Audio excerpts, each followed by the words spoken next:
बड़े बंगले की छोटी बहू रानी। जानकी बारीक सुई से चादर पर कढ़ाई बिठा रही होती है, तभी लक्ष्मी आती है। माँ चलिए खाना खा लीजिए, खाना बन चुका है।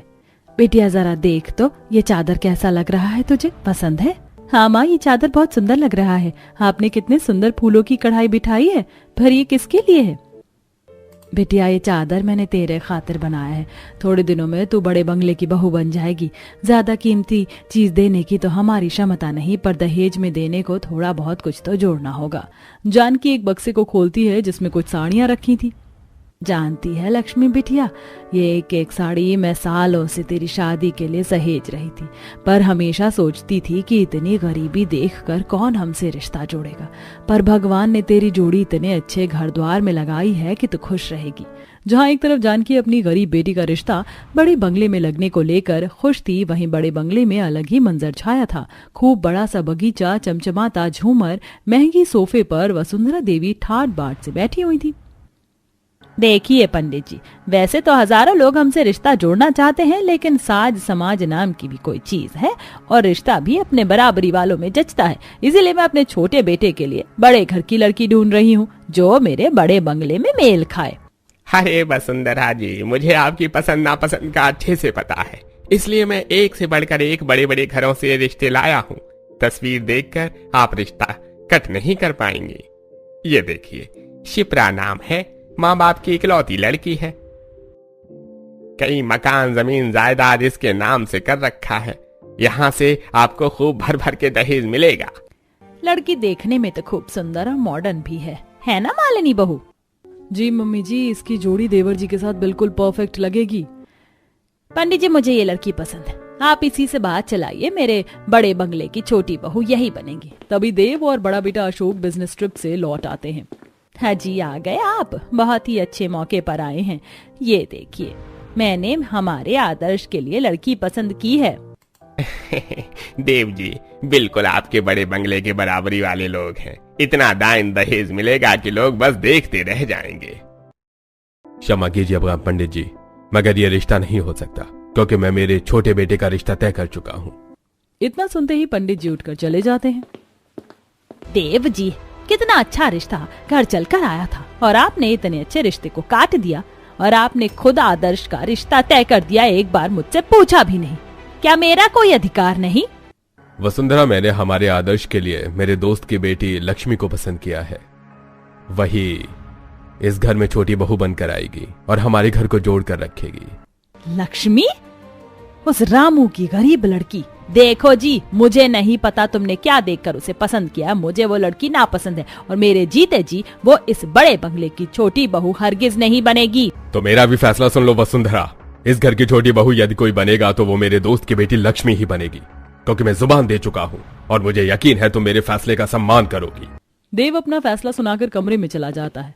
खराब माहौल का फायदा उठाते हुए मालिनी आग में घी डालती है। मम्मी जी, पापा जी देवर जी की शादी का डिसीजन अकेले कैसे ले सकते हैं? आपका भी तो अधिकार बनता है कि अपनी पसंद की बहू चुनने का।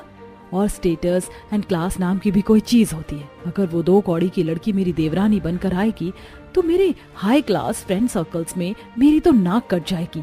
मालिनी बहू, तू तो जानती है तेरे ससुर जी के फैसले के आगे मेरी एक नहीं चलेगी, लेकिन वो गरीब लड़की क्या सोचकर बैठी है कि मेरे इस बड़े बंगले की बहू बनकर राज करेगी? इसका तो केवल सपना ही देखेगी वो। वेल देन मालिनी, मैंने चिंगारी लगा दी, अब लगेगी आग।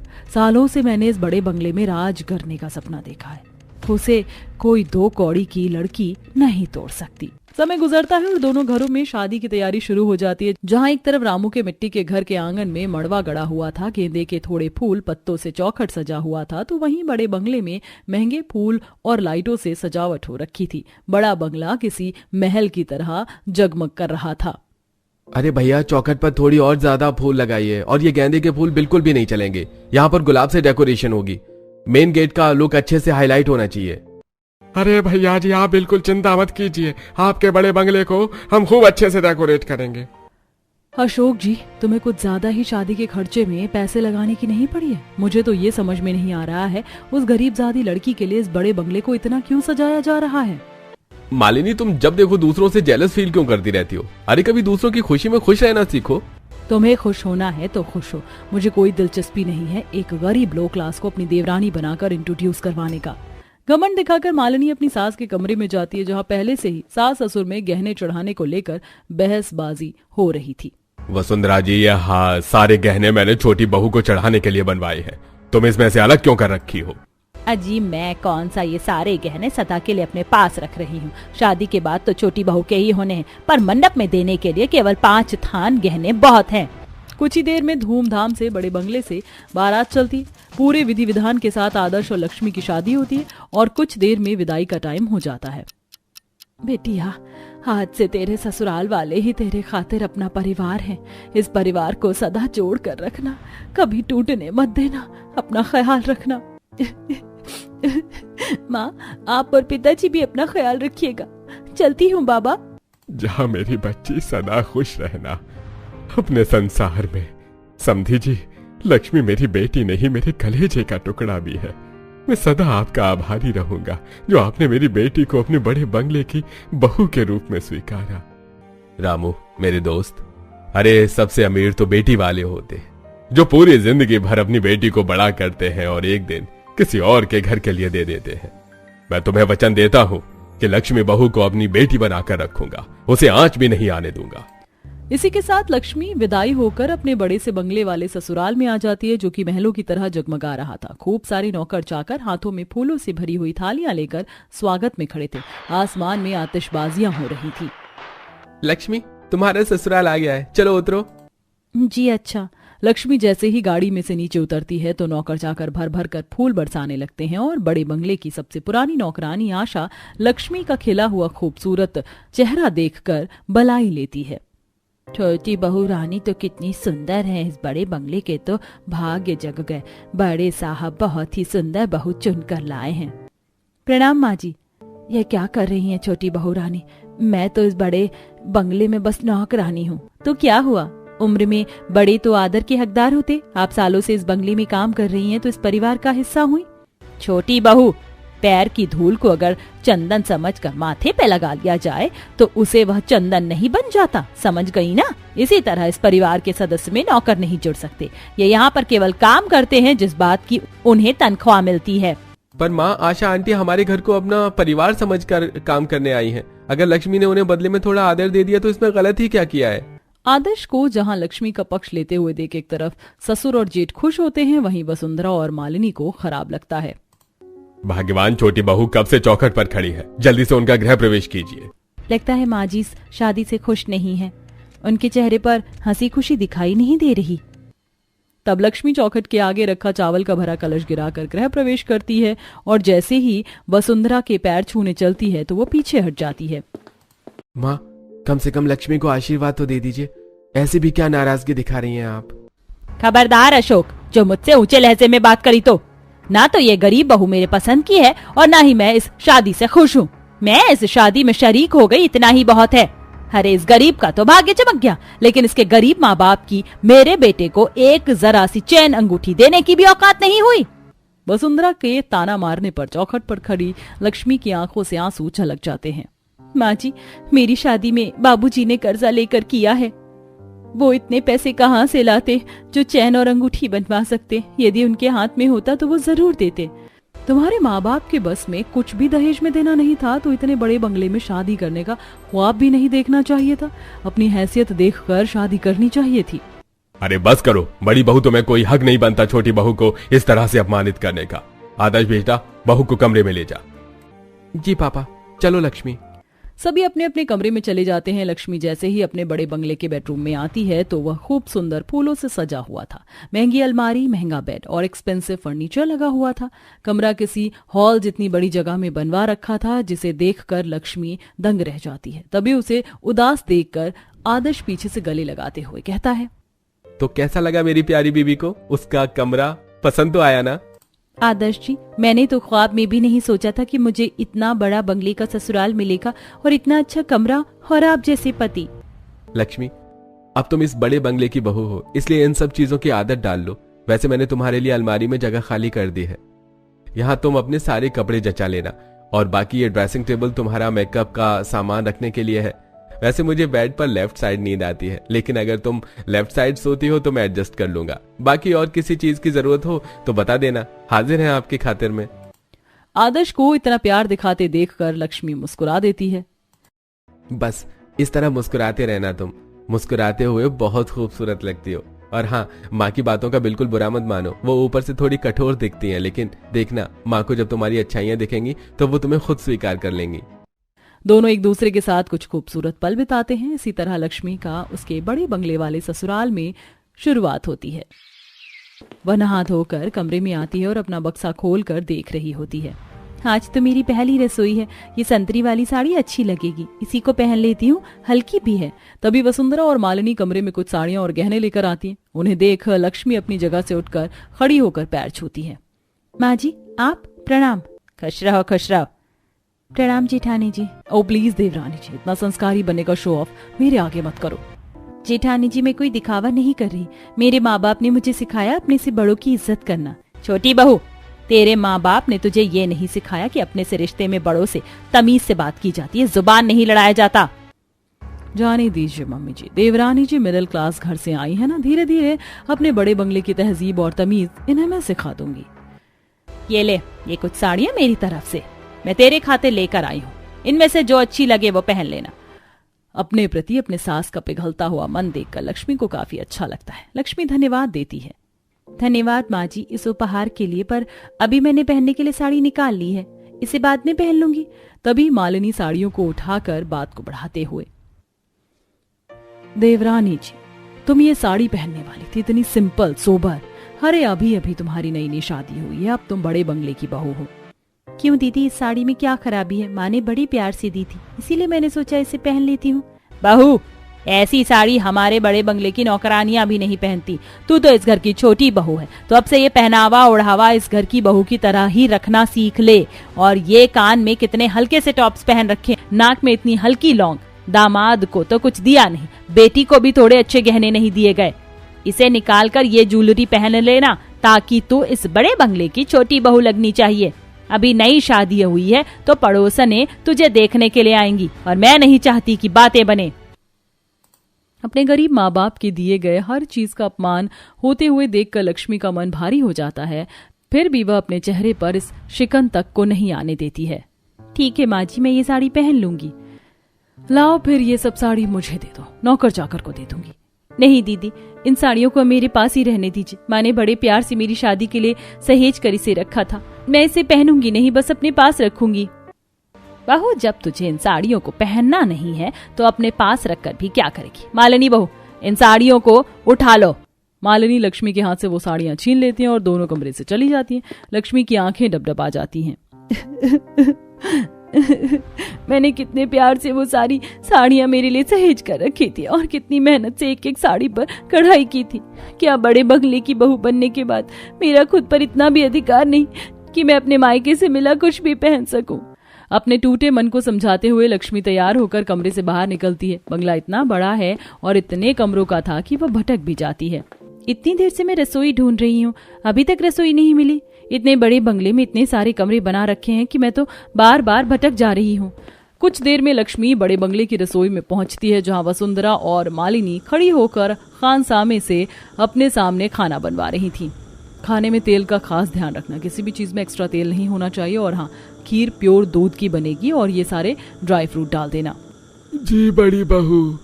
माँ जी, जेठानी जी, आज ससुराल में मेरा पहला दिन है, इसीलिए पहली रसोई तो मेरी होनी थी। फिर आप लोग इनसे खाना क्यों बनवा रहे हैं? क्या क्या व्यंजन बनेगा मैं बना देती हूँ, आप बस मुझे बता दीजिए। छोटी बहू के बोलचाल में इतनी मिठास और नरमी देखकर रसोई में खड़े होकर खाना बना रहे रसोइया उसे देखने लगते हैं। लक्ष्मी, यहाँ पर खाना बनाने के लिए कुक लगे हुए हैं, इसीलिए तुम्हें खाना बनाने की कोई जरूरत नहीं। और वैसे भी तुम शेफ की तरह तो टेस्टी खाना नहीं बना सकती।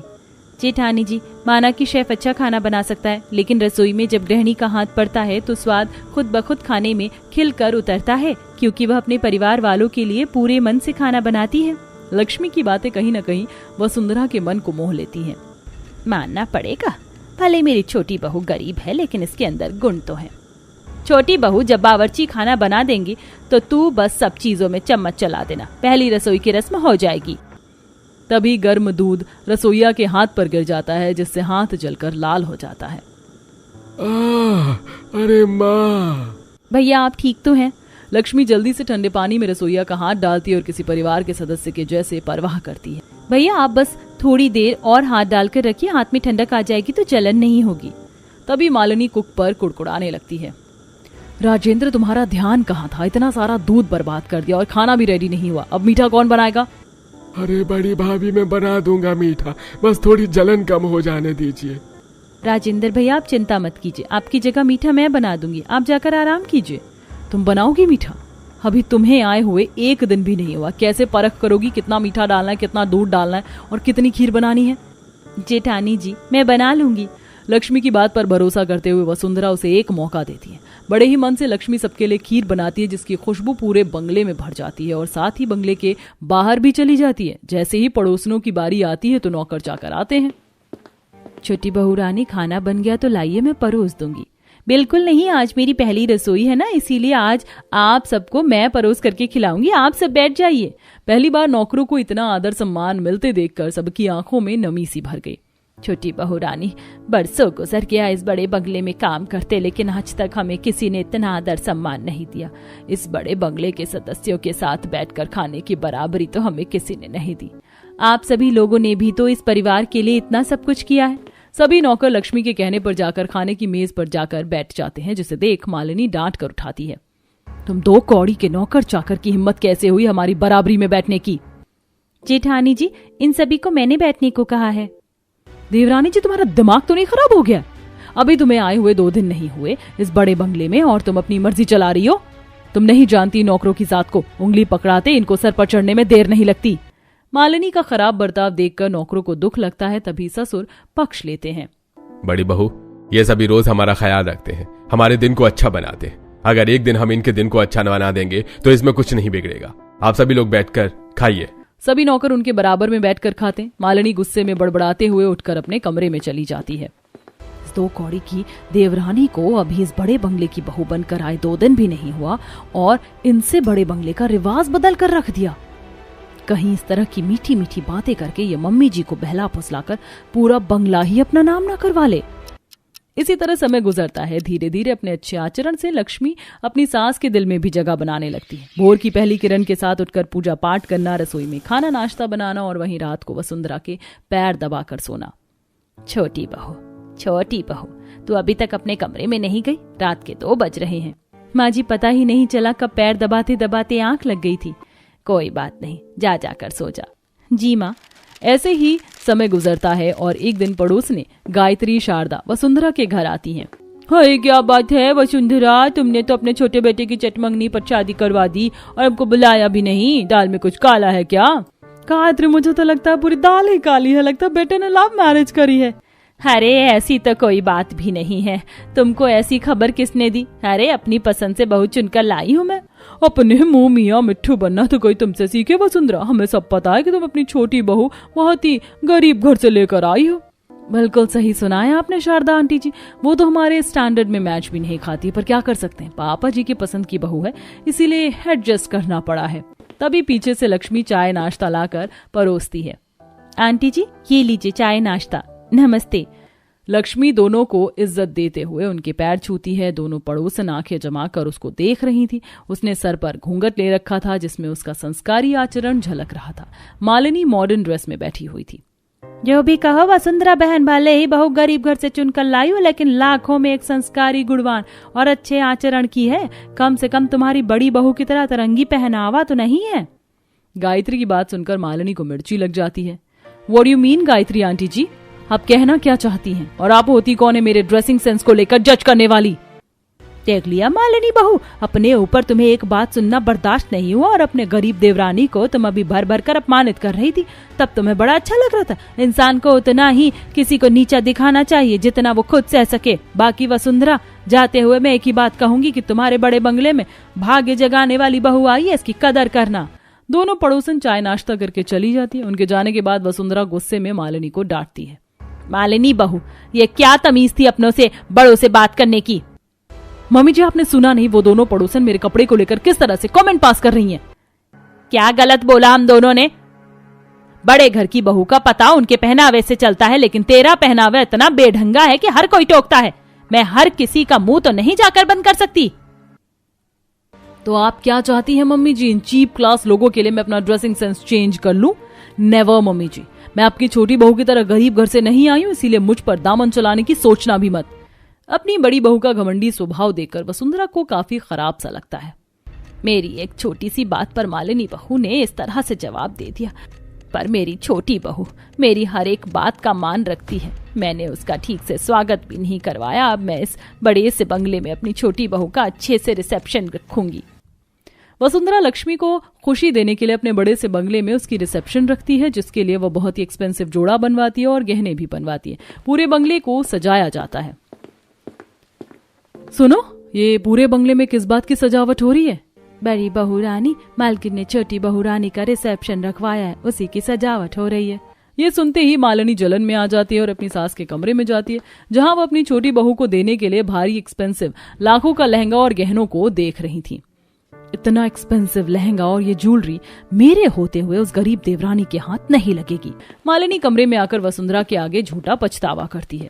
मम्मी जी, मुझे माफ कर दीजिए, मुझे आपके साथ उस दिन इस तरह से पेश नहीं आना चाहिए था। मुझे उस बात का अफसोस है, प्लीज मुझे माफ कर दीजिए। कोई बात नहीं बड़ी बहू, गलती इंसानों से ही होती है। तुझे अपनी गलती का एहसास है, इतना ही बहुत है। माँ जी, आप ये देवरानी जी को देने जा रही है? मैं दे आती हूँ, आपको पापा जी बुला रहे थे। अच्छा ठीक है बहू। मालिनी उस एक्सपेंसिव लहंगे और ज्वेलरी को चेंज करके लक्ष्मी को एक मॉडल बैकलेस गाउन लेकर कमरे में आती है। लक्ष्मी, ये मम्मी जी ने तुम्हारे लिए भिजवाया है, इसे पहनकर रिसेप्शन के लिए रेडी हो जाओ, ये तुम पर खूब खिलेगा। लक्ष्मी जैसे ही उस ड्रेस को खोलकर देखती है तो असहज हो जाती है। जेठानी जी, ये ड्रेस तो काफी ज्यादा छोटी है, आज तक कभी ऐसी ड्रेस नहीं पहनी है मैंने। मैं तो इस घर की बहू हूँ, क्या मुझ पर ये जचेगा? लक्ष्मी, अब तुम बड़े बंगले की बहू हो, हमारे यहाँ की हाई क्लास पार्टी में सभी इसी तरह के कपड़े पहनते। मम्मी जी ने ये ड्रेस तुम्हारे लिए बहुत प्यार से बनवाया, अगर तुम्हारा मन नहीं तो ठीक है, कोई बात नहीं, और ये थोड़ा सा बुरा ही तो लगेगा। मालिनी उस ड्रेस को लेकर जाने की झूठी एक्टिंग करती है, तभी लक्ष्मी रोक लेती है। जेठानी जी, माँ जी ने इतने प्यार से बनवाया है तो मैं इसे पहन लूंगी, आप मुझे तैयार कर देंगी? श्योर देवरानी जी। मालिनी जानबूझकर लक्ष्मी का खराब सा मेकअप करती है और उसे शॉर्ट ड्रेस पहनाती है ताकि वह पार्टी में सबसे खराब दिखे और उसकी बदनामी हो। रिसेप्शन का असली माहौल तो ये 2 कौड़ी की गरीब देवरानी क्रिएट करेगी जब ये इस तरह के कपड़े पहनकर पार्टी में जाएगी, और मम्मी जी गुस्से में आग बबूला होकर फटेंगी। इसकी तारीफ सुन सुनकर मेरे कान पक चुके थे, इसीलिए मुझे ये स्टेप उठाना पड़ा। सॉरी लक्ष्मी। कुछ ही देर में Lakshmi high heels short dress पहनकर नीचे आती है। हील्स पहनने की वजह से उससे ठीक से चला भी नहीं जा रहा था। वहीं रिसेप्शन पार्टी में आए सभी लोग देख देख कर बातें बना रहे थे। हाय हाय, वसुंधरा जी की छोटी बहू ने किस तरह के कपड़े पहन रखे, लगता है इसे भी बड़ी वाली की तरह शो ऑफ करने की हवा लग गई, तभी तो ऐसे कपड़े पहने हैं। सही कह रही हो बहन, वसुंधरा बहन के बड़े बंगले की दोनों बहू तो एक से बढ़कर एक है। लक्ष्मी बहू, मैंने तेरे लिए इतनी सुंदर साड़ी और जेवर भेजा था, फिर तूने ये क्या पहन लिया? मम्मी जी, ये ड्रेस जेठानी जी ने पहनने को बोला था, आपने ही तो भेजा है। लक्ष्मी की बात सुनकर वसुंधरा सारा माजरा समझ जाती है और मालिनी को खूब सुनाती है। मालिनी बहू, शर्म आनी चाहिए, जलन में तुमने इस घर की इज्जत को ही दांव पर लगा दिया। हाँ, मैंने ये किया और मुझे इस बात का कोई गिल्ट नहीं है। जिसे देखो सबके मुंह पर इस 2 कौड़ी की देवरानी का नाम सुन सुनकर मेरे कान पक चुके थे। सभी को बस इस बड़े बंगले की छोटी बहू दिखाई दे रही थी। सारा टेंशन केवल और केवल इस घर की छोटी बहू को ही मिल रहा था, बड़ी बहू किसी को याद नहीं थी।